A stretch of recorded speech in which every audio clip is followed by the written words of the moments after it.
Ok, chicos, ¿qué tal? ¿Cómo están?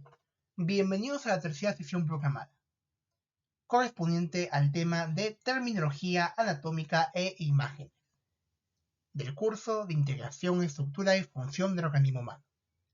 Hoy vamos a analizar cuál es la importancia de la terminología anatómica y cómo esa terminología anatómica nos permite entender las imágenes del diagnóstico.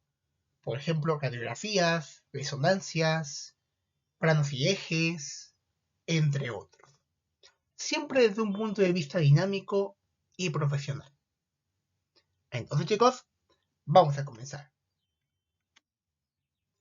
La tabla de contenido del día de hoy son los siguientes 6 puntos.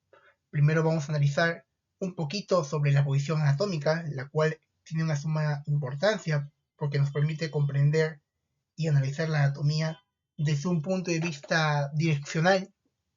Luego analizaremos los planos anatómicos, que son aquellos planos que permiten diferenciar diferentes estructuras a través de cortes que se realizan en la anatomía. Por consiguiente, hablaremos sobre la terminología unidireccional, que como dice el nombre, consiste en determinar diferentes puntos en distintas estructuras para comprender su cercanía o su relación a nivel de distancia, ¿no? En base a la orientación del espacio. Luego hablaremos sobre las cavidades corporales, que son aquellas, se podría decir, como que huequitos u orificios, donde se alberga diferentes órganos funcionales a nivel del organismo humano. En consiguiente, hablaremos sobre la imagenología y su importancia clínica, y finalmente terminaremos con los tipos de movimientos, ¿no? Los tipos de movimientos que nuestro organismo tiene la capacidad de realizar, ¿ya? Ok, entonces, comencemos. Ok, chicos. Cuando hablamos de la posición anatómica hay que comprender que es una posición fija para estudiar la anatomía. Si un cadáver, por ejemplo, o una maqueta no tiene la posición anatómica, no se puede estudiar la anatomía desde un punto de vista general, ¿sí? Y hay distintos puntos a tomar en cuenta correspondiente a ese término, ¿ya? De hecho, por ejemplo, cuando se va a querer, cuando más adelante evalúe un paciente, es importante que usted le indique que se ponga en posición anatómica.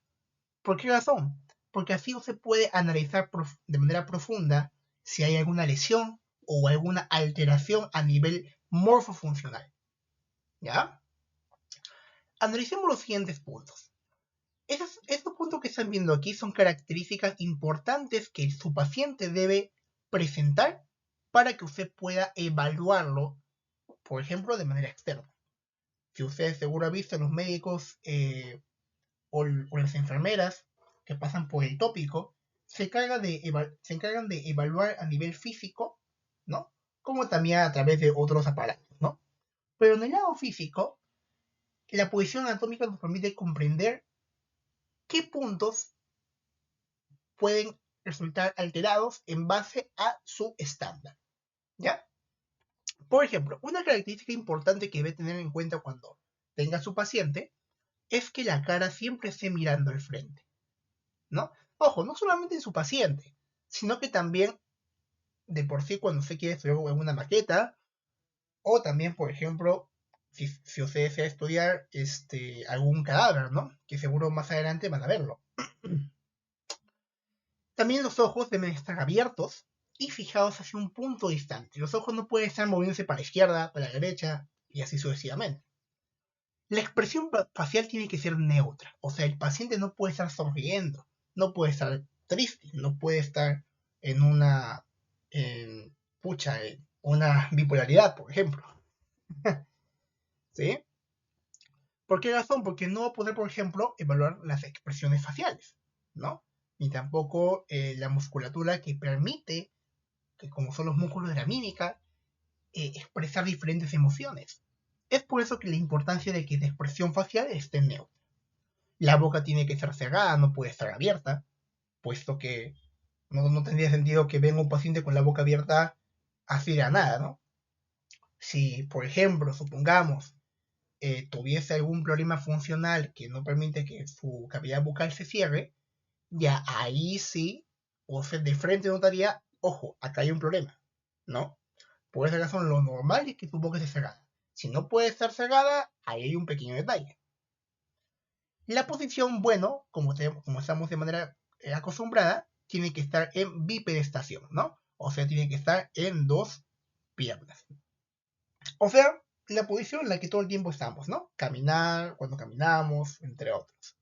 Pero siempre tiene que evaluar que la postura del paciente se encuentre erguida, ¿no? Cuando hablamos de bipedestación no solamente consiste en que las piernas pues estén en el piso, ¿no? Y los brazos pues arriba, ¿no?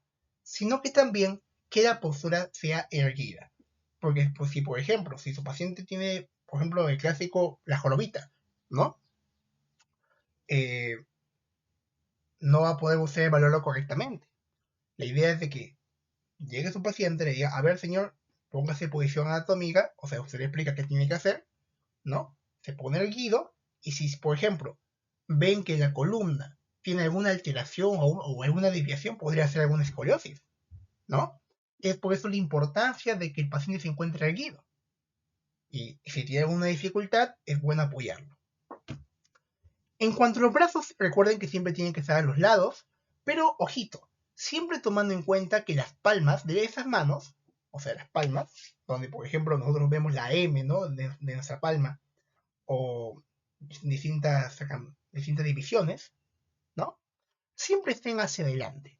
No pueden estar hacia atrás. ¿Sí? No puede estar como un tiranosaurio rex. Tiene que estar siempre mirando hacia adelante, como pueden ver. ¿Ya? Los dedos deben estar ligeramente rectos y siempre juntos. ¿Ya? Y en cuanto a los pies, también deben estar juntos, los dedos gordos siempre dirigidos hacia adelante. Y esas son las características importantes correspondientes a la posición anatómica. Recuerden, la cara siempre mirando al frente, los ojos abiertos y fijados en un punto distante. La expresión facial tiene que ser neutra, o sea, no tiene que expresar alguna emoción, así como cuando te toman una foto para tu DNI, ¿sí? La boca tiene que estar cerrada, la posición siempre en bipedestación y la persona erguida, los brazos siempre a los lados, ¿no? O sea, no van a estar levantando el brazo, por ejemplo, ¿no? Las palmas de la mano siempre hacia adelante y incluidos los dedos rectos siempre y juntos. Y en cuanto a los pies, de igual manera, tienen que estar juntos, ligeramente, y los dedos gordos siempre mirando hacia adelante, como pueden verlo aquí en la imagen. ¿Ya?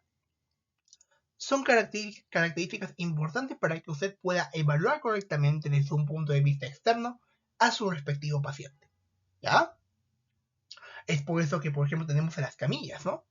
No ha pasado que, por ejemplo, cuando se va a consulta, el doctor le dice, a ver, señor, échase la camilla. La razón por la cual le pide que se eche en la camilla no solamente es para que descanse, sino que también para que usted se pueda colocar en posición anatómica y él pueda evaluar correctamente, ¿no? Ahora, si el doctor te dice que te sientes solamente, ya es otra cosa, ¿no? Pero la idea de la posición anatómica es comprender las alteraciones más que todo estructurales que pueda encontrar en su paciente, ¿ya? Siempre acuérdense de eso, es muy muy importante y les va a servir mucho más adelante, ¿ya? Ok. Ahora bien, como ya estamos hablando de metodología de evaluación a nivel físico, tenemos que comprender que de acuerdo a la posición en la que el paciente se recuesta en la camilla, se van a trazar diferentes líneas, ¿ya? Esas líneas nos permiten entender si hay alguna desviación, quizá por ejemplo a nivel de una luxación o por ejemplo a nivel muscular, o también por ejemplo cuando hablamos de desviaciones quizá a nivel interno, ¿no? O sea, más que todo estructuras que se encuentran a nivel superficial más que todo, ¿no? Que se encuentran en contacto con la piel. Por ejemplo, hay pacientes en donde, por ejemplo, su esternón, que es ese huesecillo que se conecta con las costillas, ¿sí? Este, eh, se encuentra muy sobresalido. Ahí, por ejemplo, es una alteración estructural, porque no es normal que el esternón esté demasiado sobresalido. Algunos tienen el esternón, por ejemplo, también bien profundo, lo cual tampoco es normal, ¿no? ¿Por qué motivo? No tanto por un aspecto funcional. Puede haber un compromiso funcional, por ejemplo, debido a que dentro de la cavidad torácica, ¿no? Que es lo que vamos a ver más adelante, pues encontramos, por ejemplo, los pulmones o el corazón, ¿sí?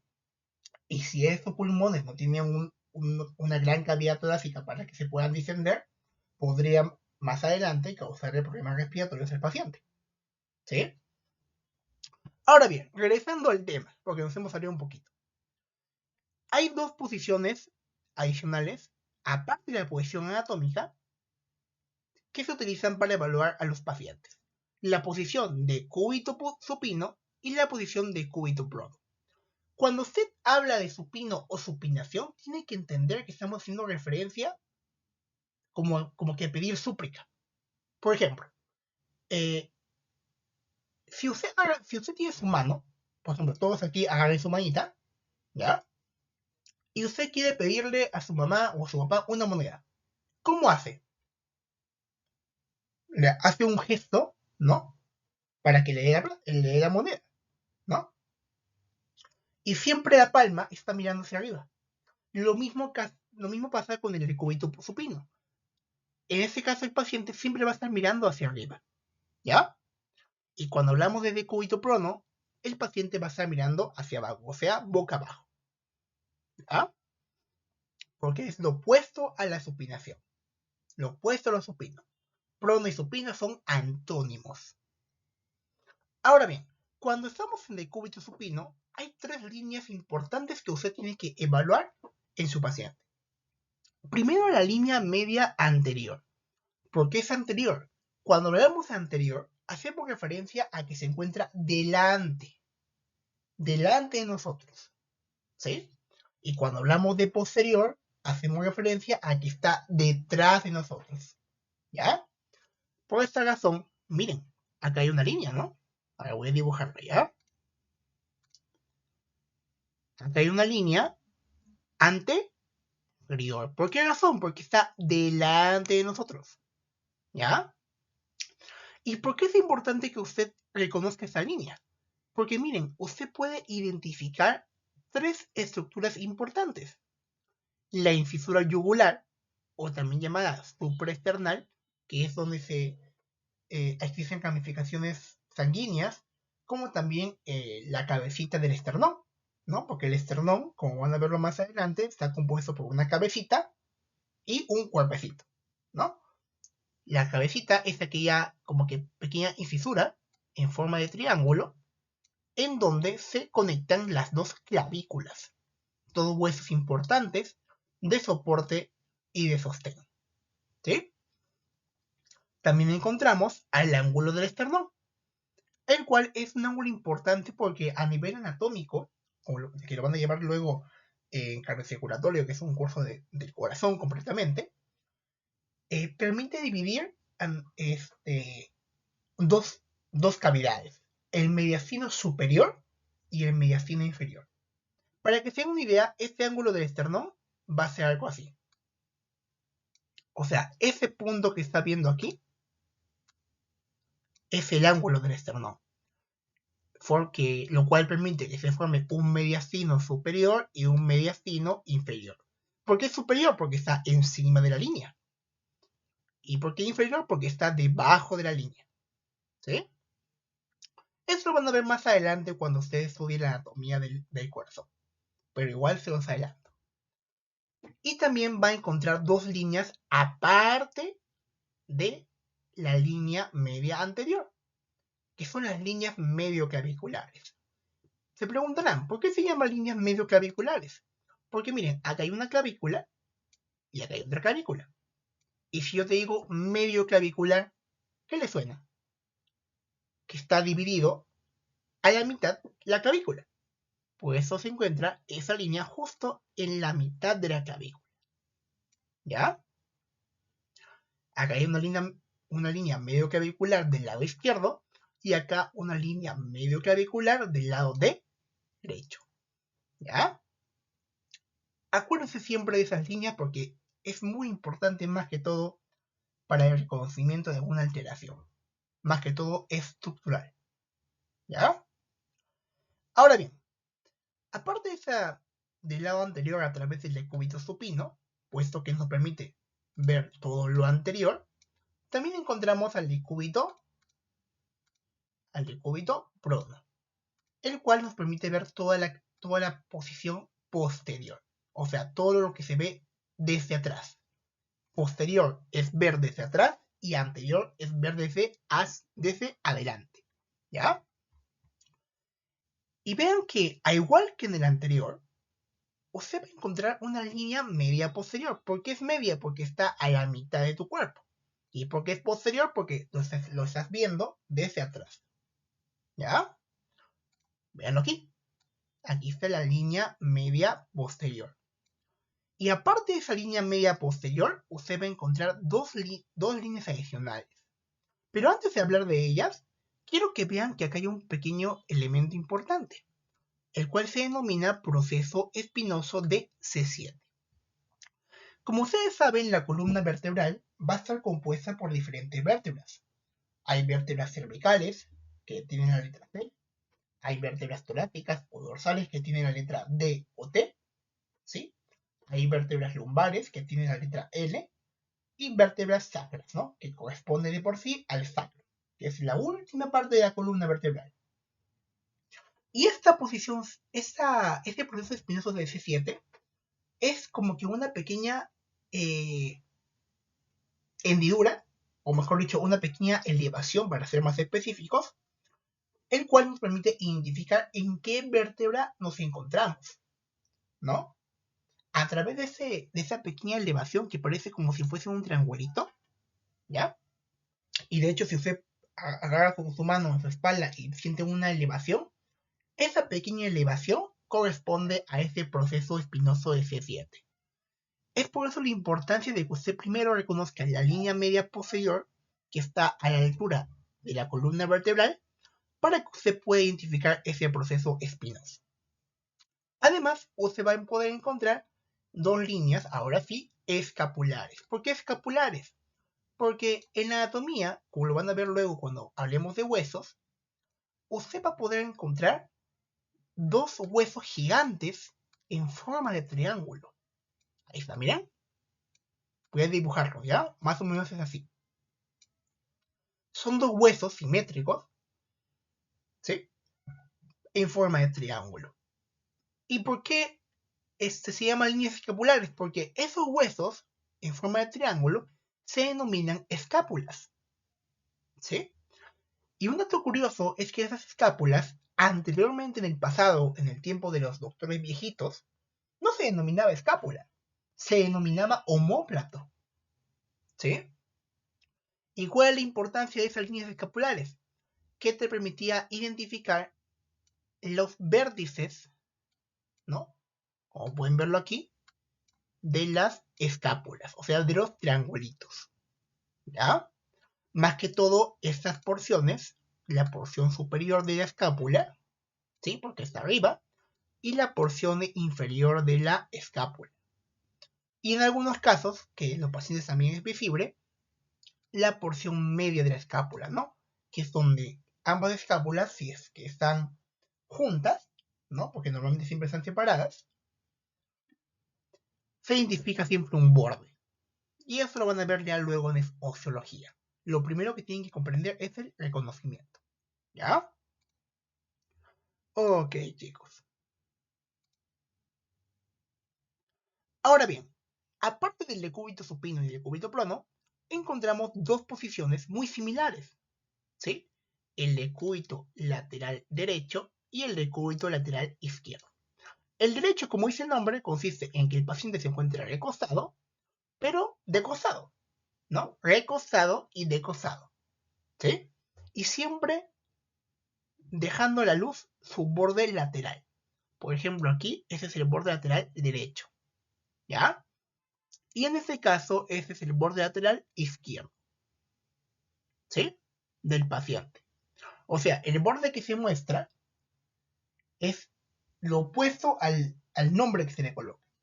por ejemplo, aquí el paciente está recostado del lado derecho. O sea, el lado derecho de su cuerpo, ¿sí? Se encuentra apoyado en la camilla. Por eso se llama decúbito lateral derecho. Pero al estar en decúbito lateral derecho, lo que va a mostrar es su parte lateral izquierda, o sea, el que está de manera contraria. Y en el decúbito lateral izquierdo pasa lo contrario. La posición en la que se apoya con la camilla, o sea, este lado de su cuerpo, ¿ya? Va a ser el lado izquierdo y lo que se va a visualizar va a ser el lado derecho. Y aquí era el lado izquierdo. Siempre sentido contrario. ¿Y por qué es importante que usted evalúe esto? Porque vean aquí. En la axila hay 3 líneas de suma importancia. La línea axilar anterior, la línea axilar media y la línea axilar posterior. La línea axilar anterior es aquella línea que usted lo va a poder reconocer a la altura del bíceps. Perdón, del bíceps no, del pectoral. Me había confundido de nombre. ¿Qué es el pectoral? O sea, por ejemplo, no sé si han visto a Dwayne Johnson, ¿no? La Roca, también conocido, que a veces siempre, para mostrar sus músculos, siempre para moviendo los pectorales, ¿sí? Y justo hay una línea que tiene correlación directa con los pectorales. ¿Y por qué es línea axilar anterior? Porque, como ustedes saben, lo que está delante del paciente es anterior y lo que está detrás, ¿sí? O sea, la espalda, es posterior. Línea axilar anterior, porque estamos hablando de axila y se encuentra anterior, ¿sí? También encontramos una línea axilar media, puesto que se encuentra en la línea media de toda la axila, ¿sí? Y encontramos una línea axilar posterior. Y esas 3 líneas es importante que usted lo evalúe, tanto en la posición de cúbito lateral derecho como en la posición de cúbito lateral izquierdo. ¿Ya? Ahí si desean pueden practicar con algún familiar, con algún compañero, para que usted pueda reconocer ello. Y miren, justo en la línea axilar media, que es una de las más importantes, usted va a poder encontrar la fosa axilar, ¿sí? Que es como aquella cavidad, pequeña hendidura, donde usted va a encontrar como un pequeño hueco, ¿sí? En la axila. Y eso es debido a esa fosa axilar. ¿Ya? Ahora bien, este reconocimiento también es muy útil cuando, por ejemplo, hay un compromiso a nivel respiratorio. Existe una patología, y pueden buscarla en Google si desean, denominada neumotórax, ¿ya? Y el neumotórax es una correlación clínica grave, puesto que, para que tengan una idea, así en términos sencillos, el pulmón de un lado se desinfló. O sea, en vez de ir recibiendo oxígeno, todo ello, ¿sí? Explotó como un globo y se quedó chiquito. O sea, el paciente se quedó sin un pulmón, ¿no? Y a veces, un método que puede tomarse en cuenta, por ejemplo, cuando se origina una hemorragia en un pulmón interno, es el colocar una aguja, ¿sí? Una aguja especializada, que ya van a verlo más adelante, para extraer el líquido acumulado dentro del pulmón, ¿sí? Como también llamado derrame pleural. ¿Ya, chicos? Muy importante eso. Ahora bien, pasemos al segundo punto, planos anatómicos. Hay que entender que en nuestra anatomía existen 3 planos y 3 ejes, ¿ya? Encontramos al plano sagital, o también llamado medio sagital, encontramos al plano coronal, o también llamado plano frontal, y encontramos al plano transversal. Y cada uno de esos planos originan 3 ejes, que vamos a verlo aquí. Justo aquí está bien bonito, está de colores. El plano sagital es aquel plano que divide a la persona en 2. Es como si usted tuviese una katana, ¿sí? O sea, una espada ninja, y lo partiera a la mitad al paciente. ¡Guau! Lo partió literalmente a la mitad. O sea, usted lo mira al frente y lo parte a la mitad. ¿Y qué va a pasar? Usted va a dividirlo en tanto un lado izquierdo como un lado derecho como un lado izquierdo. ¿Ya? También encontramos al plano coronal frontal, que como dice el nombre, coronal hace referencia a una corona. ¿Sí? Es como que en vez de partirlo a la mitad, usted va a partirlo a la mitad, pero como que mirándolo de costado. O sea, imaginemos de esa forma. A ver, ahí está. Esto voy a dibujar una personita. ¿Ya? Ahí está, vamos a llamarlo Pepe. Plano sagital, usted lo parte de la mitad, pero mirándolo de frente, o sea, anterior. Pero ahora Pepe se va a colocar de costado. ¿Sí? Ahí están sus piernas, pero se encuentra mirando para acá, ¿no? En el plano coronal o frontal, usted va a partir con su espada ninja a Pepe, ya no así, sino así. ¿Y por qué se llama coronal? Porque es como que tú le coloques una corona y esa corona justo divide una porción de su cuerpo, ¿no? Porque se encuentra siempre adelante. ¿Ya? Ya vamos a verlo luego cuando también tengamos la práctica para que se comprenda un poquito mejor. ¿Ya? Y encontramos al plano transversal. El plano transversal consiste en partir al paciente, suena raro, ¿no? Al partir al paciente a la mitad, pero no desde una vista vertical, como en el caso del plano sagital o coronal, sino desde la vista horizontal. Como pueden ver, ese es el único plano que se encuentra en disposición horizontal. Es como que su paciente lo hubiese partido así. Y su cuerpo se quedó dividido en dos, su tórax se fue para un lado y sus piernas se fueron para otro lado. Y como pueden ver, ese plano divide en superior y inferior. ¿Ya? El plano sagital o medio sagital, como ya hemos visto, divide en izquierda y derecha. El plano coronal o frontal divide en anterior, porque está dividiendo la parte anterior y la parte posterior. Y el plano transversal lo divide en superior e inferior. ¿Ya? Y estos planos originan tres ejes: un eje vertical, un eje antero-posterior y un eje transversal, muy similar a los que se encuentran aquí. El plano sagital origina un eje vertical, o sea, siempre va a trabajar con un eje vertical. ¿Por qué razón? Porque está en una línea vertical. El eje antero-posterior es un eje que atraviesa, como pueden verlo aquí, la parte anterior y la parte posterior.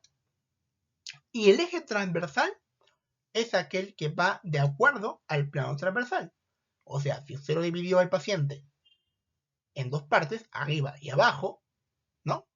Ese eje transversal también va a pasar a través de ello. ¿Sí? Nada más. En eso consisten los planos y ejes. Pero vamos a verlo un poquito más detallado para que se comprenda mejor. Aquí está. Plano sagital o medio sagital divide al paciente en dos, ¿no? En un lado izquierdo y en un lado derecho. El plano frontal o coronal divide al paciente como si tuviese una corona, ¿no? Le colocas una corona, ¿sí? Y la corona lo partió en dos, pero dividiendo una parte anterior y una parte posterior. Cuando se escuche anterior, como usted ya sabe, se refiere a lo que usted ve de adelante, ¿no? Pero además del término anterior, hay un sinónimo denominado ventral. Y también encontramos la parte posterior, que es la espalda, o también llamado dorsal. Por eso cuando usted, si va al gimnasio, hay trainers que le dice, tenemos que entrenar tu parte dorsal o tenemos que entrenar tu espalda, ¿no? Que hace referencia a la parte posterior. ¿Ya, chicos? Ok. Ahora bien, y encontramos al plano transversal, ¿no? Que como pueden ver, lo partís a la mitad, pero desde un punto de vista horizontal, y dividís el paciente en una parte superior y una parte inferior, ¿ya?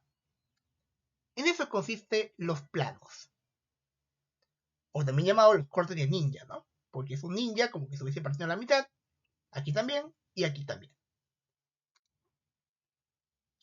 Ahora bien, aquí vemos una imagen de ejemplo, ¿no? Aquí está el plano sagital o medio sagital. Y vean, por ejemplo, aquí hay un corte de cerebro, ¿no? Aquí lo partió desde un punto de vista sagital. O sea, en un lado izquierdo y un lado derecho. ¿Y qué pasó? Debido a ese corte, usted va a poder visualizar de esta manera la parte interna del cerebro. ¿Sí? Y como pueden ver, este plano nos permite ver el contenido interno de órganos, ¿no? Como por ejemplo el cerebro. Siempre desde un punto de vista lateral, ¿no? O sea, izquierda o de derecha. Derecha o izquierda. Pero siempre el lado interno. Por ejemplo, acá hay pequeñas estructuras que van a ver luego en sistema nervioso, como es el tálamo, como por ejemplo es el fornix, el cerebelo, ¿no? Y los pequeños cortes que usted puede verlo desde un punto de vista microscópico. ¿Ya? Es una pequeña generalidad, un pequeño ejemplo. En el caso frontal o coronal, vean que debido a ese corte, el corte que ha salido como resultado no es el mismo, ¿no? Vean, porque ahora está dividido desde anterior, ¿no? Este corte no es el mismo que este corte. Es por eso la importancia de que usted comprenda los planos para entender las diferentes visualizaciones de cada examen o imagenología, ¿ya?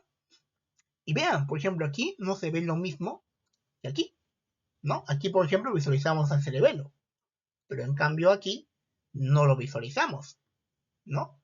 Por ejemplo, aquí visualizamos elementos como son los núcleos caudados, que son elementos importantes en el sistema nervioso, al putamen, ¿no? Al cerebro como tal, a nivel cortical, o sea, la corteza, como también elementos como son la sustancia negra, entre otros. Como pueden ver, este plano nos permite ver el contenido interno desde los órganos, tanto de manera anterior como de manera posterior. Porque ese plano divide en anterior y posterior. ¿Ya? Nada más. Y en el caso del plano transversal también cambia la cosa. Como el corte es horizontal y divide una parte superior e inferior, el corte usted va a poder visualizarlo tanto desde superior, como en este caso, o desde un punto de vista inferior, ¿no? Y aquí hay otras pequeñas estructuras que usted va a visualizar mucho más adelante cuando usted estudie el sistema nervioso. Pero quiero que comprendan que los cortes siempre son diferentes dependiendo del plano. Y la importancia de esto es el reconocimiento de estructuras que no se pueden visualizar a simple ojo en un solo plano. ¿Ya? Ese plano nos permite ver el contenido interno de los órganos desde superior o inferior, como dice acá nuestro amigo el ninja. Y aquí un resumen detallado de lo que estábamos hablando.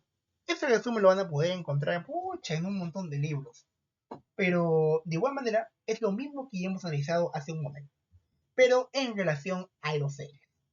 Por ejemplo, el eje antero-posterior se dirige siempre hacia adelante y hacia atrás perpendicularmente, ¿no? Porque está pasando desde anterior hacia posterior. El eje vertical o longitudinal se dirige hacia arriba, ¿no? Y hacia abajo, porque está iniciando desde arriba hacia abajo, debido al plano sagital. Y el plano transversal igual que su amigo, ¿no? Igual que su plano. Nada más. Más que todo aquí lo importante no es tanto el eje, sino el plano. Ok, ahora pasamos al tercer punto. La terminología unidireccional. La orientación con el espacio.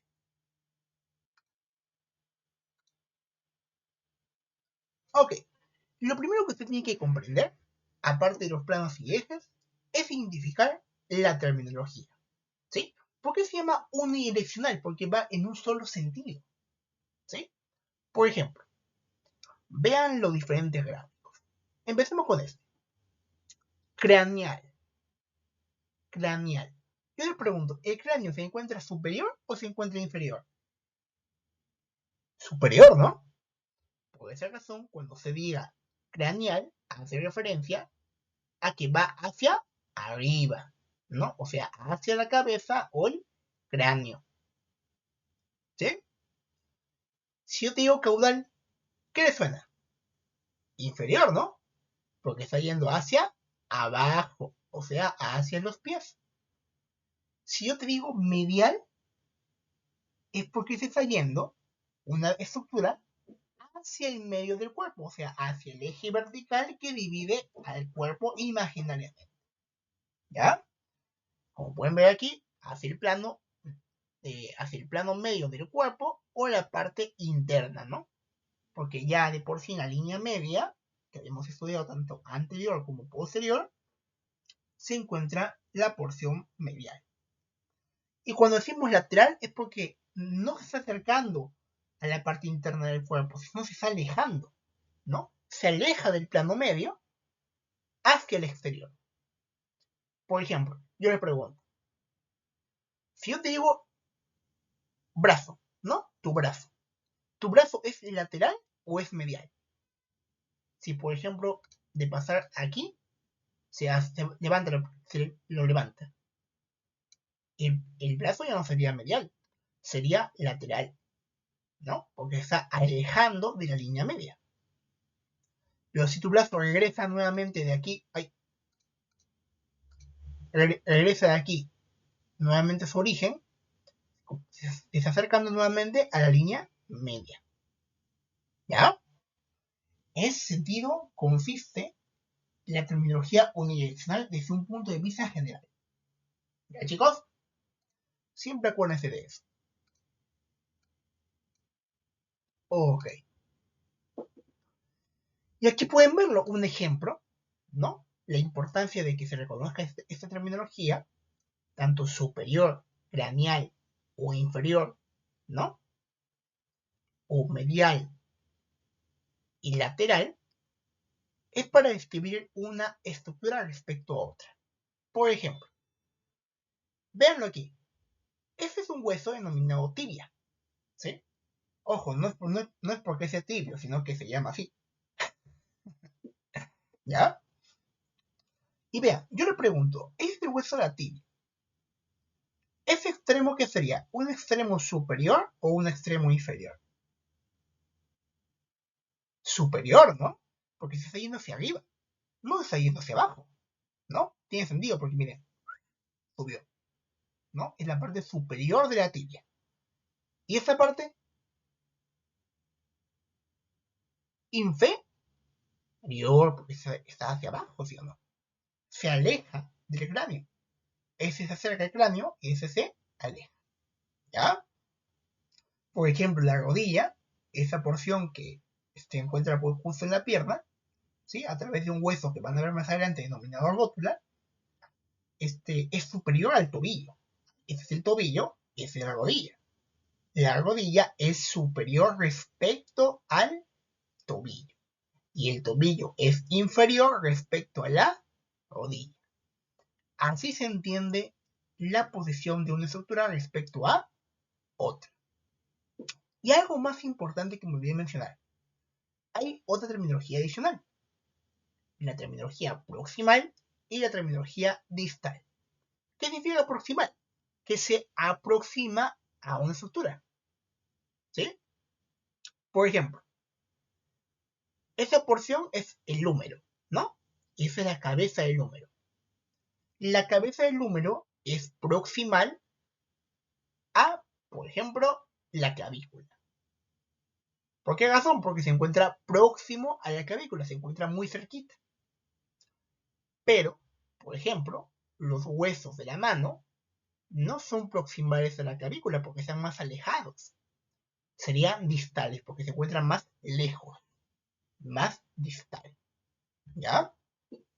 En eso consiste la terminología. Porque distal porque se aleja de un punto específico y proximal porque se acerca a un punto en específico. ¿Sí? Ok. Y aquí pueden ver una tablita que explica a manera de resumen todo lo que hemos visto, ¿no? Superior, inferior, anterior, posterior, medial, lateral, entre otros. Pero nosotros aquí en Wellness no vamos a dejar solamente la imagen para que lo lean y ya. Vamos a ponerlo en práctica. Por ejemplo, superior, cefálico o craneal, hacia la cabeza o la porción más elevada de una estructura. Por ejemplo, el corazón es superior al hígado. ¿Por qué razón? Miren, aquí está el corazón y aquí encontramos a quién, al hígado. ¿Cuál está más arriba?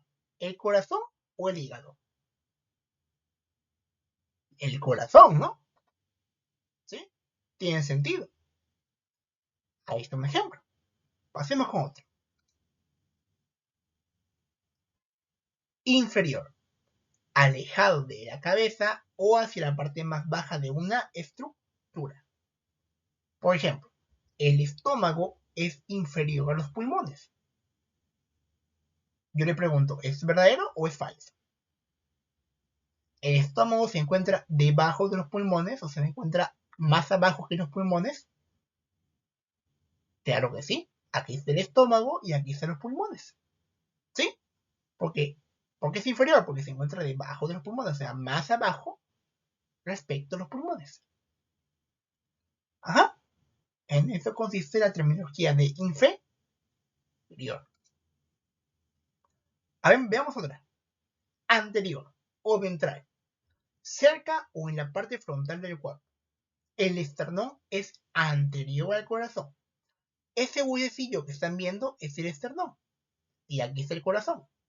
Yo les pregunto, ¿cuál está más adelante? ¿El esternón o el corazón? El esternón, ¿no? O sea, el esternón está más superficial a comparación del corazón, pues es más anterior. ¿Sí? O ventral. Tú puedes decir que el esternón es anterior al corazón o puedes decir que el esternón es ventral al corazón. ¿Ya? Técnicamente con esto estamos aprendiendo un nuevo idioma, el idioma anatómico. ¿Ya, chicos? Ok. Ahora pasemos a la parte posterior. Por ejemplo, cerca o en la parte trasera del cuerpo, ¿no? Porque está en la espalda, ¿no? O sea, hacia atrás. El esófago es posterior a la tráquea. Aquí está la tráquea y aquí está el esófago. Yo le pregunto, ¿cuál está más atrás? ¿El esófago o la tráquea? El esófago, ¿no? Por eso es posterior. Ah, ven que así tiene mejor sentido. Claro que sí, ¿no? Y esa es la importancia de que usted entienda la terminología para que usted pueda comprender luego en el lado clínico cómo aplicar esa terminología. ¿Ya? Ok. Uy, ahí está. Siguiente. Medial. Cercano a la línea media. La línea media se encontraría por aquí, ¿sí o no? ¿Sí? Porque ese es un brazo, ¿no? Es el miembro superior. Veámoslo. El cúbito es medial al radio. O sea que el cúbito está más cerca de la línea media que el radio. ¿Verdadero o falso? Verdaderos, ¿no? Porque se está acercando más a la línea media. En cambio, el radio no está tan cerca de la línea media. ¿Sí? Aquí el radio no sería medial, sería lateral. Mientras que el cúbito sí es medial. ¿Ya? Siguiente. Lateral. Alejado de la línea media. O sea, se aleja de la línea media. Los pulmones son laterales al corazón. El corazón, sabemos que es en el medio, ¿no? Los pulmones se encuentran en los costados, o sea, lateralmente hacia el corazón, porque se está alejando, aquí está la línea media, ¿no? Más o menos. Y esos pulmones se encuentran más distales que el corazón, ¿no? Porque el corazón sí está bien cerca de la línea media. Está en la línea media. ¿Ya? Ojo, estas flechitas naranjas no es la dirección en la cual va. Son para señalar la estructura que estoy hablando, por ejemplo, los pulmones. ¿Ya? Para que no se me confunda. Siguiente. Intermedio. Entre dos estructuras. El colon transverso es intermedio entre el colon ascendente y el colon descendente. Yo sé que aún no llevan digestivo, pero voy a explicarles. Ese es el colon ascendente, ese es el colon transverso, y aquí chiquito escondido por atrás es el colon descendente. ¿Ya? Y vean aquí como ese es el colon ascendente y ese es el colon descendente, ¿quién está en el medio? El colon transverso, ¿sí o no? ¿Sí? A eso nos referimos con intermedio, porque se encuentra entre dos estructuras. A ver, siguiente. Ipsilateral. Cuando hablamos de ipsilateral significa que una estructura está en el mismo lado de otra estructura.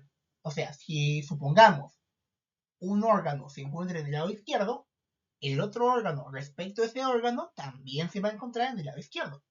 Por ejemplo, la vesícula biliar, que es ese pequeño puntito que están viendo aquí de color oscurito, ¿sí? Y el colon ascendente son ipsilaterales. ¿Por qué razón? Porque se encuentra en el mismo lado. En este caso es lado derecho, ¿no? Por la posición anatómica. Ahora, contralateral significa que está en el lado opuesto del cuerpo, ¿no? Por ejemplo, el colon ascendente y el colon descendente son contralaterales, porque el colon ascendente se encuentra en el lado derecho y el colon descendente, como pueden verlo aquí más detallado, se encuentra en el lado izquierdo. O sea, cuando están en diferentes lados, es contralateral. Proximal, como ustedes ya saben, es un punto cercano a la unión de un miembro, ¿no? Con el tronco, ¿sí? O sea, más cerca a la línea media. El húmero o hueso del brazo es proximal al radio. El húmero se encuentra más cercano al radio, como también al cúbito, pero aquí se mencionó el ejemplo del radio.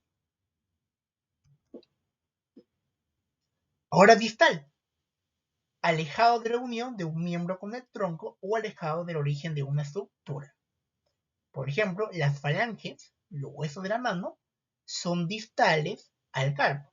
Me explico. El carpo es esto, ¿ya?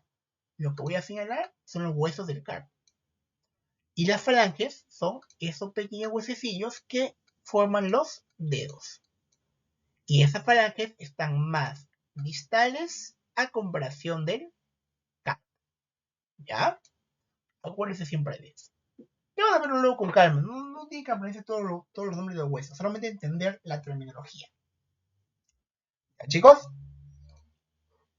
Ok. También encontramos la terminología de superficial, ¿no? O sea, más externo. Por ejemplo, las costillas son superficiales de los pulmones, porque las costillas están más externas que los pulmones. Los pulmones se encuentran dentro de las costillas. También encontramos la terminología de profundo, ¿no? Por ejemplo, las costillas son profundas a la piel del pecho y espalda, puesto que se encuentran más internas a comparación de la piel, ¿no? No es que te toques el pecho y digas, ah, ya, mira, aquí está mi pulmón, ¿no? Tu pulmón está dentro de tu piel, dentro de tus costillas, en la cavidad torácica. Bueno, chicos, espero estén disfrutando la clase. Yo sé que es muy sesión más dinámica online, o sea, en vivo, ¿no? Pero bueno, esperamos se esté entendiendo, ¿no? Cualquier cosa que necesiten o cualquier repetición, pueden retroceder el video o nos pueden escribir al interno que con gusto los vamos a apoyar. Ahora pasamos a las cavidades corporales. Y hay que comprender que existen 1, 2, 3, 4, 5, 6 y 7.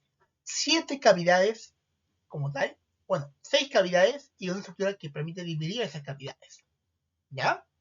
La cavidad craneal, que como dice el nombre, es aquel hueco que origina el cráneo para que el cerebro se desarrolle. El conducto vertebral, que es donde a través de vértebras pasa la médula espinal. La cavidad torácica, donde se encuentra el corazón y los pulmones.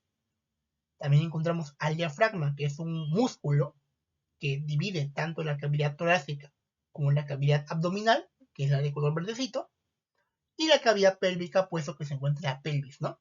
Cerca a este huesecillo, a este hueso, ¿sí? Denominado el hueso coxal, que lo vamos a ver más adelante en osteología. Y en ese cuadrito se va a poder visualizar pequeñas estructuras que se encuentran en cada una de esas cavidades. Por ejemplo, en la cavidad craneal usted va a encontrar el encéfalo. El encéfalo es una porción del cerebro, para que tengan una idea, ¿ya?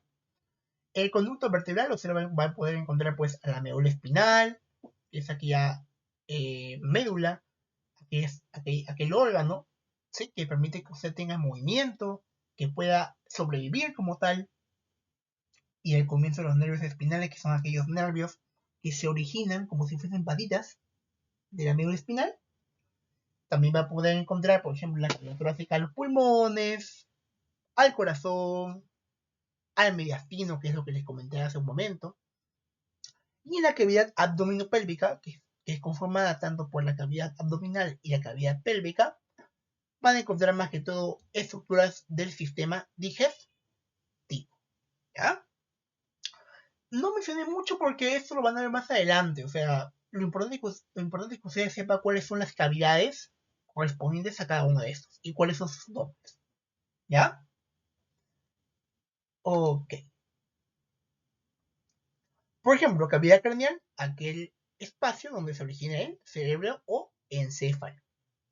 Conducto vertebral, aquel conducto donde la médula espinal, que es la que está aquí pintada de color moradito o medio rosadito, ¿sí? Porque es medio daltónico, pasa a través de las vértebras, ¿no? Por eso es conducto vertebral. O sea, va a pasar por aquí, por ese pequeño orificio que están viendo aquí, ¿sí? Por ahí pasa la médula espinal.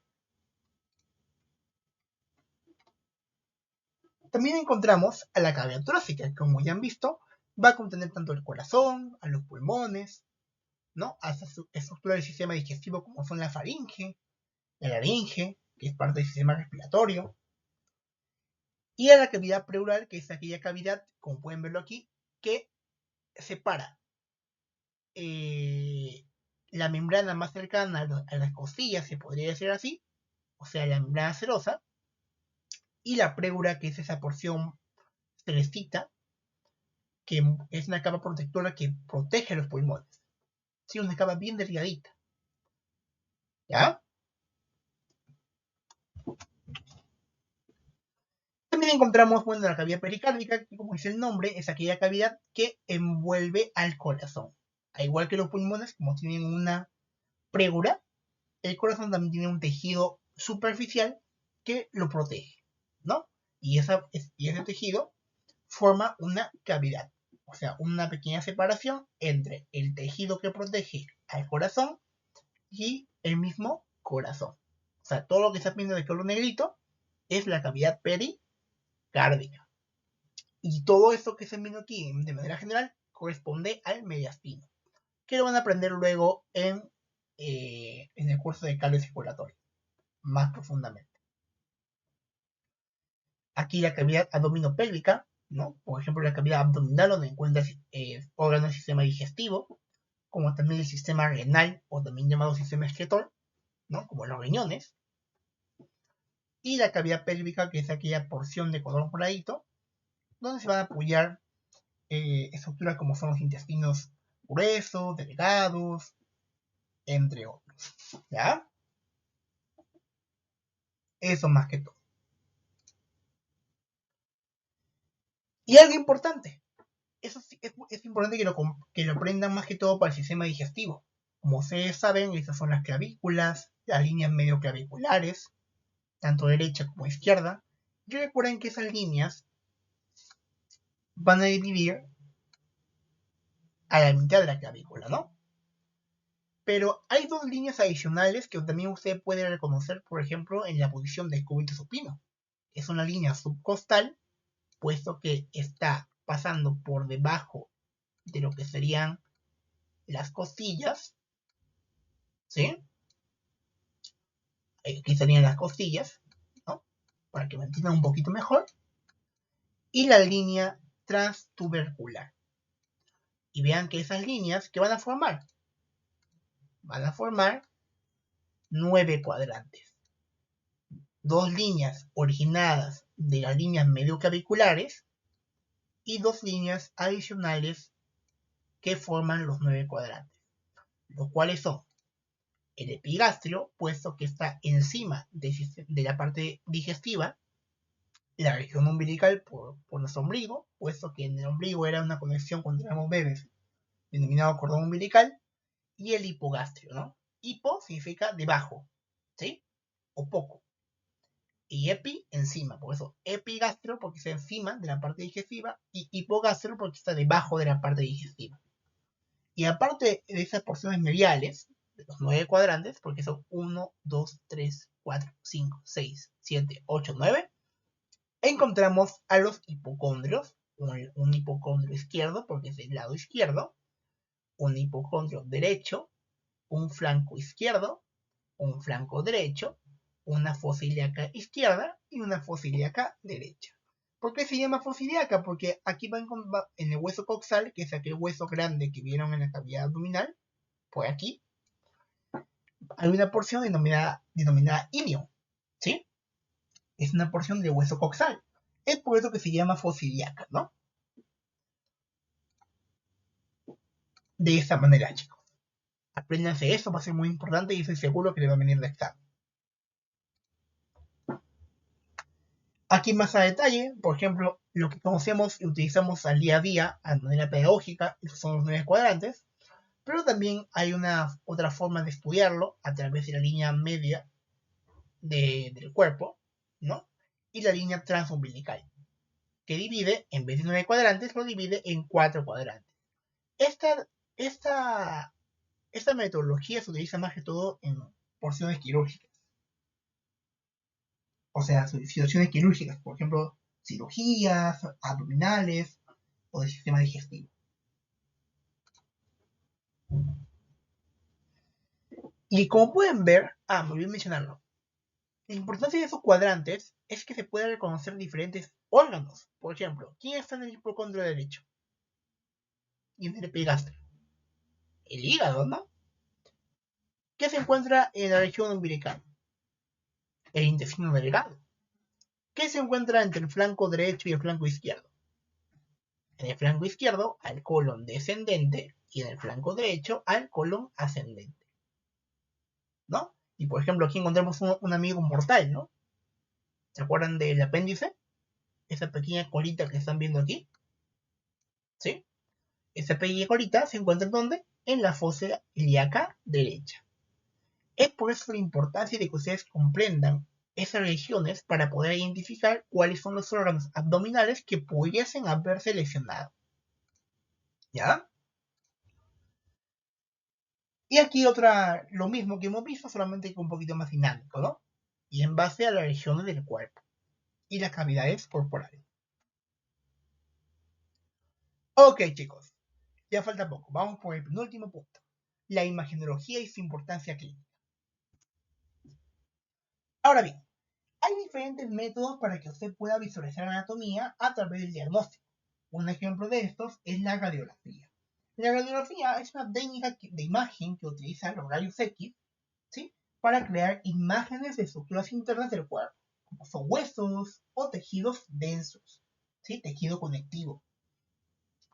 Y esos rayos X lo que van a hacer es atravesar el cuerpo y absorber de una manera diferente, o sea, son absorbidos de manera diferente por los tejidos del cuerpo, ¿no? Lo que produce una imagen en blanco y negro con detalles de la densidad y la anatomía, ¿no? Por ejemplo, aquí, están viendo los rayos X, cómo atraviesan y son absorbidos por el tejido del cuerpo y se proyecta como si fuese un sello, ¿no? Una placa fotográfica.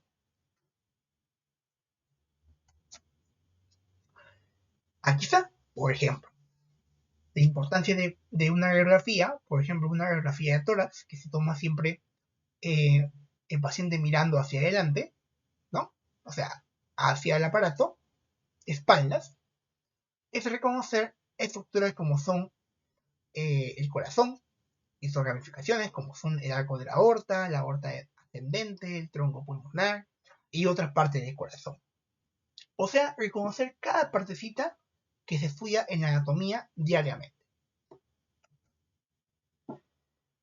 También encontramos a la tomografía computarizada, que como pueden ver aquí, que hace proyectar de manera giratoria, ¿no? Diferentes partes y visualizaciones.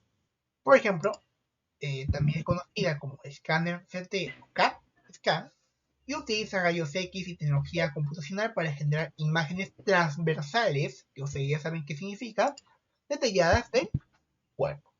Y lo que nos va a permitir es proporcionar una imagen más detallada de los tejidos blandos y huesos a comparación de radiografías convencionales, ¿no? Que es lo que vimos hace un momento. Por ejemplo, véanlo aquí. Aquí, por ejemplo, comparen esta imagen con esta imagen. ¿Cuál es mejor? ¿La primera o la segunda? La segunda, ¿no? Y vean, aquí se ve mejor. Se ve el esófago, se ve los bronquios, se ve el corazón.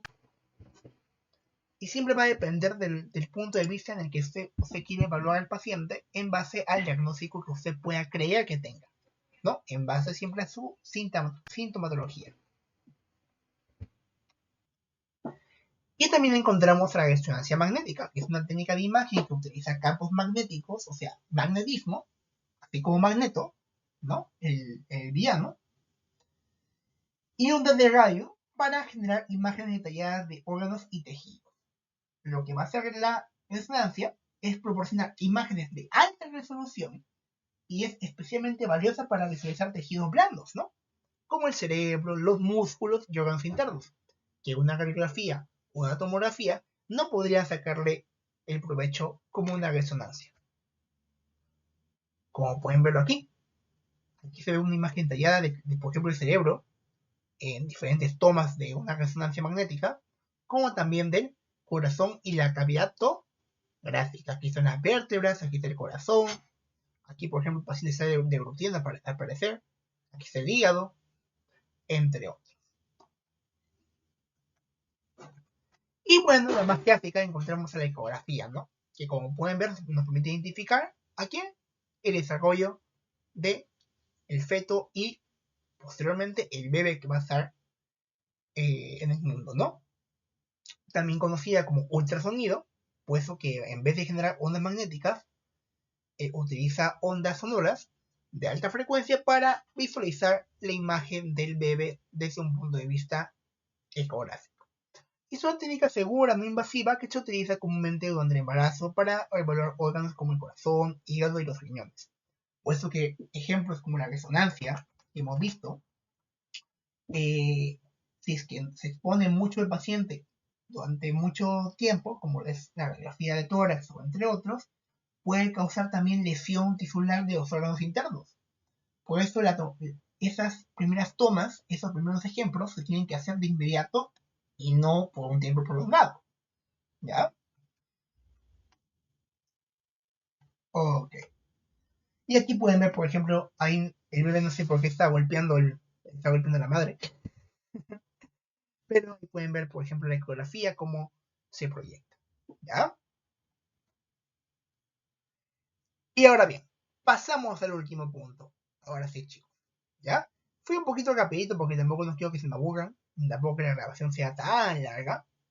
Pero como pueden ver, casi es todo el conocimiento. Si usted comprende lo básico, por ejemplo, lo que es terminología, créanme que ya están más que seguros para comprender todos los demás cursos que van a llevar luego en la universidad. ¿Ya? Tipo de movimientos. Hay tipos de movimientos importantes que se van a realizar en diferentes estructuras anatómicas. Por ejemplo, la cabeza. La cabeza puede ser una flexión, o sea, irse hacia adelante, porque su cuello se está flexionando, ¿no? Disminuye su espacio. Puede ser extensión, que es ir hacia atrás, o una hiperextensión, ¿no? O sea, dirigir la cabeza hacia atrás en un rango elevado, ¿no? También puede ser la cabeza una rotación, como es la atrooxoidea, ¿no? Que es mirar hacia la izquierda o mirar hacia la derecha, ¿sí? Rotación o articulación atractoxoidea, y la articulación atlanto-occipital hace referencia a estos tres movimientos, ¿no? La flexión, la extensión y la hiperextensión. Esto lo vamos a aprender más que todo cuando veamos ociología, así que no se me preocupen. Solamente es importante que comprendan los nombres, ¿ya? Los nombres de las articulaciones que permiten esos movimientos. Atroaxoidea, rotación. Y extensión, flexión e hiperextensión, articulaciones atlantos, occipitales e intervertebrales cervicales. ¿Ya? Acuérdense siempre de eso. La cabeza también puede hacer elevaciones, por ejemplo, una mandíbula, ¿no? A través de la articulación temporomandibular, porque hablamos de la mandíbula, ¿sí? O también puede hacer depresiones. O sea, ir hacia abajo o hacia arriba, como por ejemplo en Mewing, ¿no? Que se ha hecho muy viral ahora en la red social.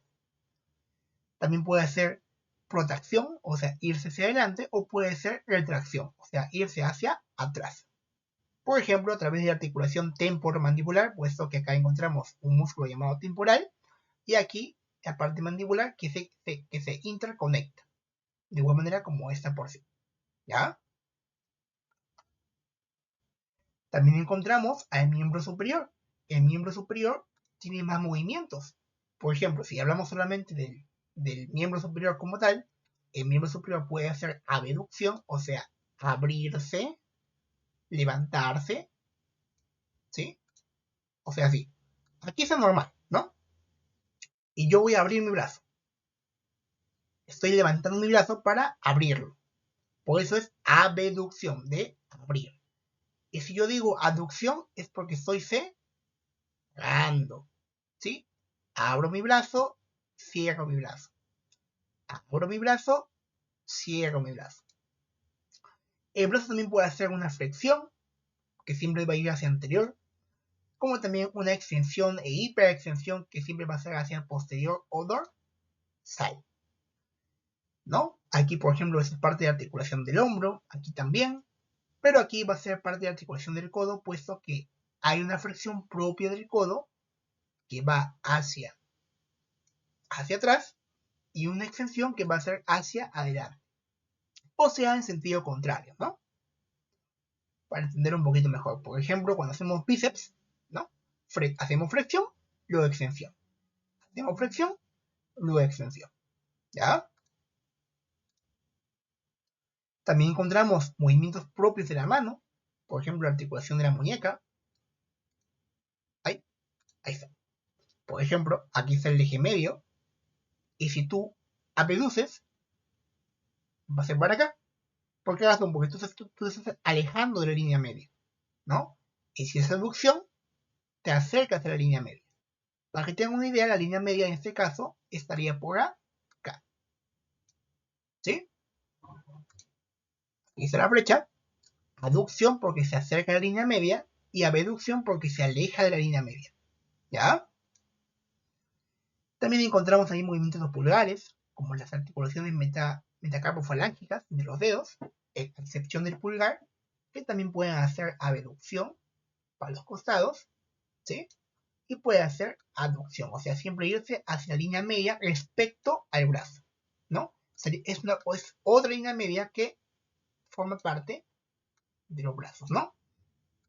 Abducción porque se aleja de la línea media, como pueden verlo aquí, se aleja, y aquí se acerca a la línea media, ¿ya? Pero del brazo, no del cuerpo en general, ¿ya? No del tórax. Y también las manos también pueden hacer una flexión, siempre irse hacia adelante, ¿no? O sea, hacia uno mismo, ¿no? Una extensión o una hiperextensión, ¿no? que son parte de la articulación de Amu Ñeng.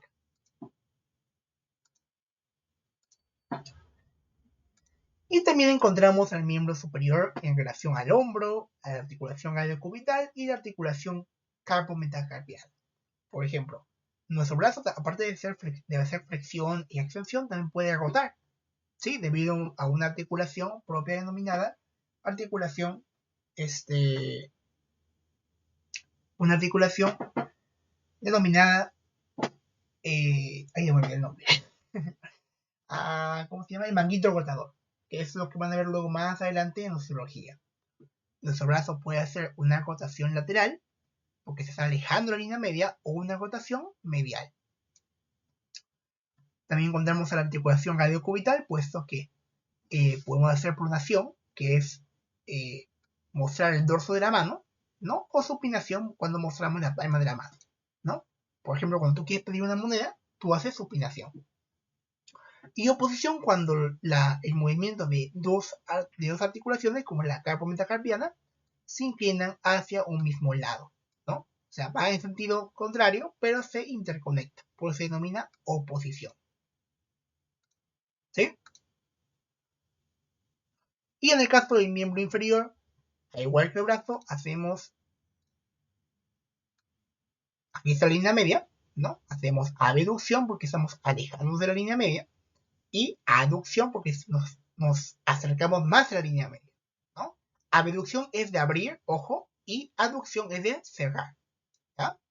De igual manera aquí hacemos flexión, por eso que aquí se concentra la contracción, hacemos extensión y hacemos hiperextensión. Como también en la pierna, ¿no? Extensión porque se aleja de la línea media y flexión en ese sentido, ¿ya? Extensión porque tú estiras la pierna y flexión porque tú contraes la pierna, ¿no? Porque estás reduciendo el ángulo de este lado, ¿ya?